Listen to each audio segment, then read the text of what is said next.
નમસ્કાર મિત્રો. આજનો આપણો વિડિયો છે સત્યવાન અને સાવિત્રીની કથા એટલે વટ સાવિત્રી વ્રત કથા. વ્રતની વિધિ. આ વ્રત જેઠ સુદ તેરસથી કરવામાં આવે છે અને પૂનમના દિવસે પૂરું થાય છે. પ્રથમ 2 દિવસના ઉપવાસ ફળાહાર કરીને કરવામાં આવે છે અને ત્રીજો ઉપવાસ નકોરડો કરવામાં આવે છે. અબિલ, ગુલાલ, કંકુ, ચોખા અને ફૂલથી વડનું પૂજન કરવું. વડને પાણી પાવું તથા કાચા સૂતરના તાંતણા વીંટીને એની પ્રદક્ષિણા કરવી. આ વ્રત પતિના આયુષ્ય માટે કરવામાં આવે છે. વ્રતની વાર્તા. ઘણા વર્ષો પહેલા આપણા દેશમાં અશ્વપતિ નામનો એક રાજા થઈ ગયો. તેની રાણીનું નામ મંગળા. રાજા રાણી ખૂબ જ ઉદાર, દયાળુ અને પરોપકારી હતા. તેમના રાજ્યની પ્રજા સર્વવાતે સુખી હતી. રાજાના દરબારમાં દરેકને સરખો ન્યાય મળતો. રાજા પોતાની પ્રજાને પિતા સમાન પ્રેમ કરતા હતા. આ અશ્વપતિ રાજા સર્વવાતે સુખી હતા, પણ માત્ર એક જ વાતનું દુઃખ હતું કે તેમને કોઈ સંતાન નહીં હતું. એક દિવસ રાજાને ત્યાં નારદ મુનિ પધાર્યા. તેમણે રાજાને તેની ચિંતાનું કારણ પૂછ્યું તો રાજાએ પોતાનું દુઃખ કહી સંભળાવ્યું. નારદ મુનિએ અશ્વપતિ રાજાને સંતાન પ્રાપ્ત કરવા માટે તપ કરવાનું કહ્યું. નારદજીના કહ્યા મુજબ રાજાએ સાવિત્રી દેવીની આરાધના કરવા માંડી. રાજાએ તો ખૂબ જ આકરું તપ કર્યું અને એટલે એમને સાવિત્રી દેવી પ્રસન્ન થયા. તેમણે રાજાને વરદાન માંગવા કહ્યું. રાજાએ કહ્યું, હે દેવીમાં, આપની અસીમ કૃપાથી અમે સર્વવાદે સુખી છીએ, પણ આ સુખ ભોગવવા માટે અમારે ત્યાં એક પુત્રની ખોટ છે. દેવીએ કહ્યું, હે રાજન, તારા નસીબમાં પુત્રનું સુખ નથી, પણ મેં તને વચન આપ્યું છે એટલે તેને પુત્રને બદલે પુત્રી થશે. પુત્રી પણ એવી ગુણિયલ, સંસ્કારી અને ભક્તિભાવવાળી થશે કે આગળ જતા તેનું નામ રોશન કરશે. તું આ પુત્રીનું નામ મારા નામ ઉપરથી સાવિત્રી પાડજે. આટલું કહી માતાજી અંતર્ધ્યાન થઈ ગયા. થોડા સમય બાદ રાણીને તો દિવસ રહ્યા અને પૂરા 9 માસે એક કુંવરીને જન્મ આપ્યો. તે કુંવરી રૂપના અંબાર જેવી હતી. રાજા રાણીએ માતાજીના કહ્યા પ્રમાણે આ કુંવરીનું નામ સાવિત્રી પાડ્યું. આ સાવિત્રી ખૂબ જ લાડકોડમાં ઉછરવા લાગી. તે દિવસે ન વધે એટલી રાત્રે વધે. રાજાએ તો તેને ભણાવી, ગણાવી અને બધી વિદ્યામાં પારંગત બનાવી. ધીરે ધીરે સાવિત્રી હવે ઉંમરલાયક થઈ ગઈ. રાજા રાણીને પણ તેના લગ્નની ચિંતા થવા લાગી. તેને જોવા માટે અનેક રાજકુમારો આવવા લાગ્યા, પણ સૌ એની આગળ વામણા લાગ્યા, એટલે કોઈ હા પાડતું નથી. એવામાં એક દિવસ નારદજી આવી ગયા. રાજાએ તેમની ખૂબ આપતા સપ્તા કરી. પછી નારદજીએ કહ્યું, હે રાજન, તમે રાજકુમારીને પરણાવતા કેમ નથી? રાજાએ કહ્યું, રાજકુમારીને અનુકૂળ આવે એવો કોઈ રાજકુમાર મળે તો પરણાવીએ ને. એવામાં સાવિત્રી ત્યાં આવી પહોંચી. તેણે નારદજીને નમસ્કાર કર્યા. નારદજીએ તેને આશીર્વાદ આપીને કહ્યું, બેટી, તને કોઈ રાજકુમાર પસંદ પડ્યો કે નહીં? સાવિત્રી બોલી, ભગવાન, ધુમસેનનું રાજ તેના દુશ્મનોએ પડાવી દીધું છે, તેથી તેઓ જંગલમાં આશ્રમ બાંધીને રહે છે. તેમના પુત્ર સત્યવાનને હું મનથી વરી ચૂકી છું. સાવિત્રીની વાત સાંભળ્યા પછી નારદજી કાંઈ જ બોલ્યા નહીં. છતાં થોડીવાર વિચાર કરીને બોલ્યા, સાવિત્રી, તે પસંદગી તો ઘણી સારી કરી છે. સત્યવાન ખરેખર રૂપ અને ગુણનો ભંડાર છે, પણ શું મુનિવર, તેનું આયુષ્ય ખૂબ જ ટૂંકું છે. હવે માત્ર એક જ વર્ષ જીવી શકશે. આ સાંભળી રાજા રાણીના માથે તો દુઃખના ડુંગર તૂટી પડ્યા. થોડીવાર સુધી તો સ્તબ્ધ બનીને બેસી રહ્યા. પછી રાજા રાણીએ દીકરી સાવિત્રીને બીજો પતિ પસંદ કરવા માટે વિનંતી કરી અને ખૂબ સમજાવી, પણ સાવિત્રી એકની બે નહીં થઈ. એ પોતાના વિચાર પર અડગ રહી. આથી રાજા રાણી છેવટે ઢીલા પડી ગયા. નારદજીની પણ ધીરજ ખૂટી ગઈ, એટલે નારાયણ નારાયણ કરતા ચાલતા થયા. પછી રાજા અશ્વપતિ જંગલમાં આવેલા ધુમસેનના આશ્રમે ગયા. ધુમસેન અને તેમના પત્ની બંને અંધ હતા, તેથી તેઓ રાજાને ઓળખી શક્યા નહીં. તેથી રાજા ધુમસેન પાસે ગયા અને બોલ્યા, હે રાજન, મારું નામ અશ્વપતિ છે. હું આ રાજ્યનો રાજા છું. હું મારી પુત્રી સાવિત્રીનું માંગુ આપના પુત્ર સત્યવાન માટે કરવા આવ્યો છું. આ સાંભળી અંધ રાજા ધુમસેનને તો ભારે નવાઈ લાગી. તે બોલ્યો, હે રાજન, આપ તો જાણો છો કે હું વૃદ્ધ અને અંધ છું. વળી હું રાજ્ય વગરનો રાજા છું. હું, મારી પત્ની અને મારો પુત્ર સત્યવાન, અમે ત્રણેય જંગલમાં આશ્રમ બનાવીને રહીએ છીએ. અમારી પાસે કોઈ માલ મિલકત નથી. મારો પુત્ર સત્યવાન જંગલમાંથી લાકડા કાપી લાવે, તેને વેચીને અમારું ગુજરાન ચલાવીએ છીએ. જ્યારે આપની દીકરી તો એક રાજકુમારી છે.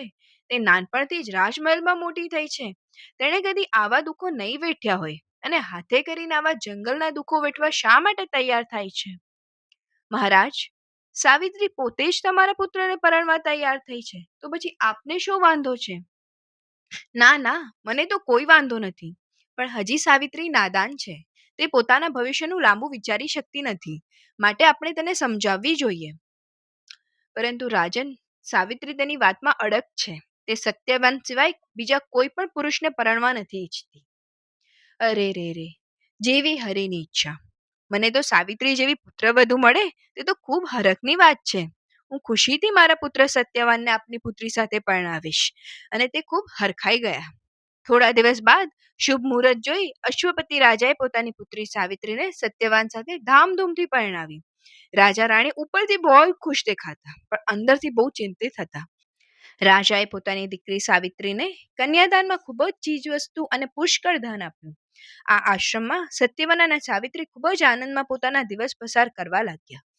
એક દિવસ નારદ મુનિ તે આશ્રમમાં પધાર્યા. તેમણે સાવિત્રીને વટ સાવિત્રીનું વ્રત કરવા જણાવ્યું. સાવિત્રીએ 3 દિવસનું વટ સાવિત્રીનું વ્રત ખૂબ જ ભક્તિભાવપૂર્વક કર્યું અને ચોથા દિવસે તે પૂરું કર્યું. તેણે ખૂબ જ ભાવથી માં સાવિત્રી દેવીની આરાધના કરવા માંડી. આમ ને આમ 1 વર્ષ પૂરું થવા આવ્યું. નારદ મુનિના કહ્યા પ્રમાણે સત્યવાનના મૃત્યુનો દિવસ નજીક આવવા લાગ્યો. તેમ તેમ સાવિત્રી વધુને વધુ અડગ થવા લાગી. આજે સત્યવાનના મૃત્યુનો દિવસ આવી ગયો.